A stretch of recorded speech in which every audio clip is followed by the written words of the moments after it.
de que se nos llame hispanics, que además es un término horroroso. Nosotros somos latinos, mínimo, ¿no?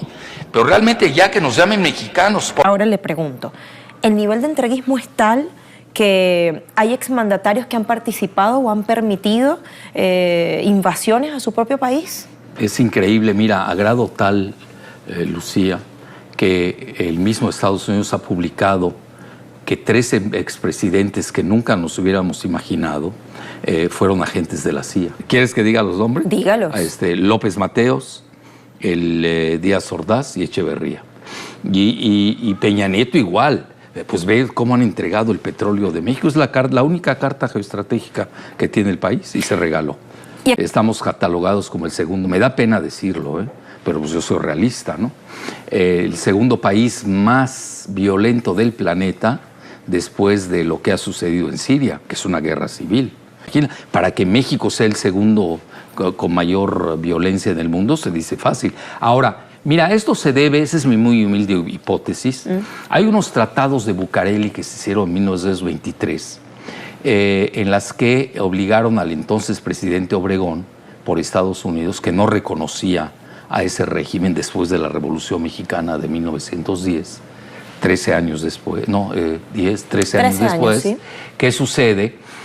Se firman los tratados de Bucareli, que supuestamente son secretos, todavía no se han divulgado. ¿Ve cuántos años ya pasaron? No se conoce esa información. No se conoce. En esos acuerdos de Bucareli se le prohíbe a México desde 1923, ya casi 100 años, porque estás hablando, sí, estamos en 18, faltan 5 para que sea el 20, y no lo van a publicar, se va a prolongar. Mira, es muy fácil, hay dos hilos conductores. Uno es el petróleo, hay que indemnizar a los estadounidenses por la revolución y lo que les quitaron de su propiedad del petróleo, esa es una. Sigue el hilo conductor del petróleo. Por eso a mí se me ha hecho muy fácil seguir la secuencia. El segundo, obligan al ejército mexicano, o le prohíben, mejor dicho, al ejército mexicano no tener cierto tipo de armas en la frontera. No tener otro tipo de armas como son una gran aviación, una marina. ¿Cómo te puedes imaginar que el ejército mexicano no tenga submarinos? Y los narcotraficantes tienen submarinos. Luego me la platicas. Y ahí te va la peor.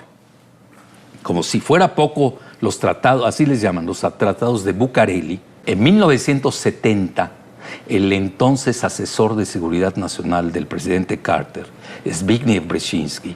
Pero a lo que voy, ¿qué dice Zbigniew Brzezinski?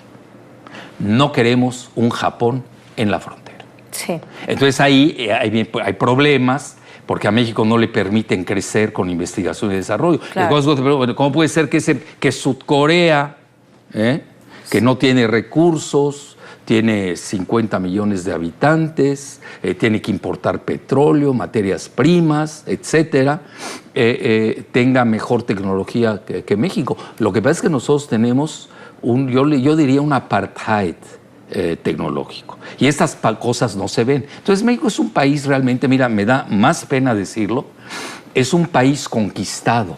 Es un país conquistado. O sea, ¿podría cambiar el escenario? Es muy difícil. Mira, te lo digo lamentablemente, la geopolítica es destino. México, me da pena, te lo vuelvo. Fíjate cuánta pena tengo cuando hablo de mi país. Vivimos una jaula geopolítica. Es decir, tú votas, te dejan votar, te dejan hacer muchas cosas, pero estás dentro de la jaula. Porque imagínate, Estados Unidos nunca aceptaría tener una Ucrania, lo mismo que ellos hacen con Rusia, y menos un Taiwán. Claro.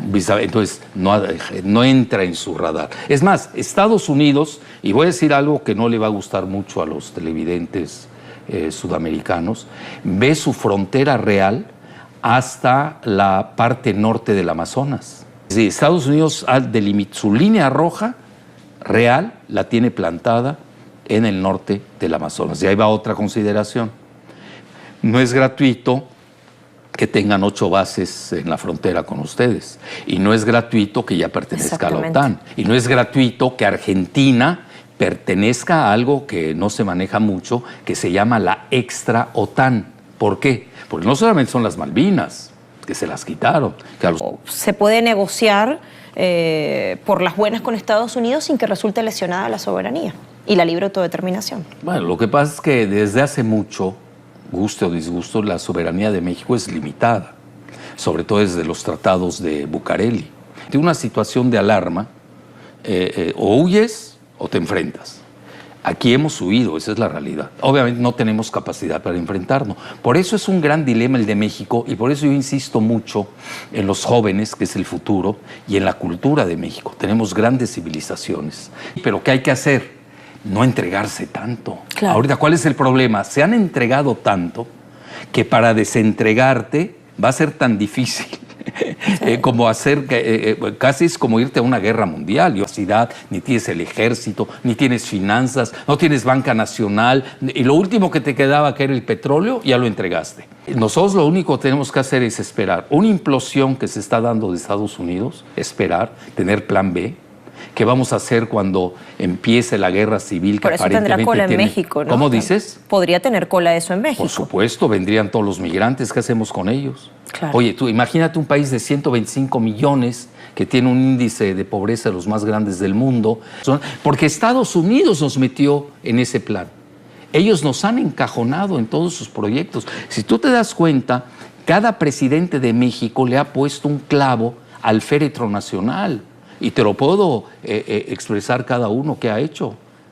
Salinas empezó con el NAFTA, Zedillo siguió con la entrega de la banca.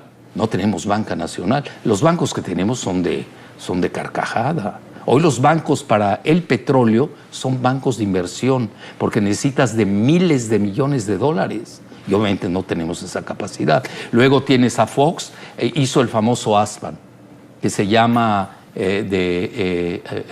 era la Agenda para la Seguridad y Prosperidad de América del Norte. Ni dio seguridad, pues ve cómo está el país, ni dio prosperidad. Y luego vino Calderón y nos mete al Plan Mérida, que es una 2006, copia del Plan Colombia, y luego vino Peña, que entrega el petróleo. Dio la continuidad. Realmente un panorama desolador. Muchísimas gracias. Realista, está bien. Cambiamos el adjetivo realista. Muchísimas gracias, doctor Alfredo Jalife. Un placer.